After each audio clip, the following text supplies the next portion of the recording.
À cause de mon ex, j'ai été convoqué à la gendarmerie pour fausse accusation d'agression sexuelle, sachant que cette même fille a accusé sa mère de séquestration. C'était la partie 2. Alors, j'en étais où je disais que Elana, quand elle se mutilait, pour pas qu'elle se mutile, elle devait me frapper quand on était ensemble. Faut savoir que j'étais son tout premier copain. Et moi, bon, c'était pas ma première copine, mais à l'heure actuelle où je vous parle, ça reste la fille que j'ai le plus aimée dans ma vie. Je mens même pas. C'est la fille que j'ai le plus aimée. Et à l'heure actuelle, bon, non, je ferai une autre vidéo sur ce sujet. Bref. Donc, je parlais des spécialités, comme dit son père. Voilà.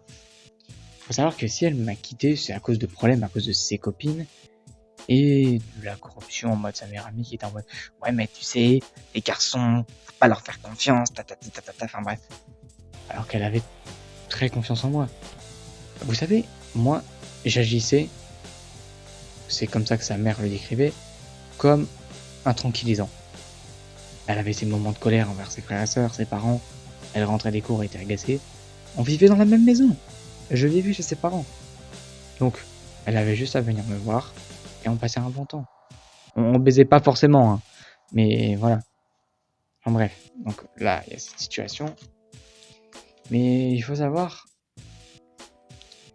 que cette même personne, Elana, c'est la même personne pour l'anecdote de la gare. Vous allez voir sur ma vidéo épinglée. 300 000 vues, je crois, la vidéo. C'est la vidéo de la gare. Et Elana, quoi.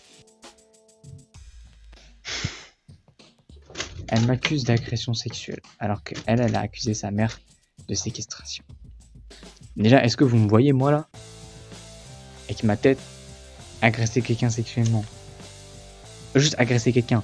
Déjà, dans mes principes, comme je vous ai dit, elle me faisait du mal. Elle me frappait pour pas se mutiler. À aucun moment, ça m'a traversé l'esprit. Elle me frappe, je vais la frapper. Non. Non. Et non. Également, j'y pense, quand j'étais à la gendarmerie, ils m'ont montré des conversations Instagram et des messages intempestifs, comme ils le disent, de moi. Mais vraiment, les jours ou les heures suivant où elle me quittait. Parce que, voilà. Et il faut savoir qu'il y a des messages qui sont fabriqués. Il y a des conversations imprimées de faux messages. De faux messages. Des messages qui n'existent pas. Elle a monté une conversation. Ça n'existe pas. Elle est allée dans son délire de mensonge jusqu'à créer des fausses conversations. On en est là. Bon, je ferai peut-être une partie 3, je sais pas. La partie 3, je la ferai sur l'ambivalence peut-être.